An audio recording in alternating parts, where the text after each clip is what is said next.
The National Weather Service in Goodland has issued a severe thunderstorm warning for Sherman County in northwestern Kansas until 6 p.m. Mountain Daylight Time.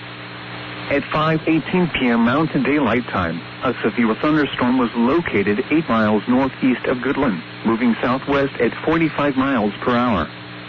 Expected hazards include 60 miles per hour wind gusts. This is a radar-indicated threat. The following impacts are expected. Expect damage to roofs, siding, and trees. This severe thunderstorm will be near Goodland around 5:25 p.m. Mountain Daylight Time. This includes Interstate 70 in Kansas between mile markers 9 and 35. Repeating, a severe thunderstorm warning has been issued until 6 p.m. Mountain Daylight Time for the following county: Sherman, Kansas,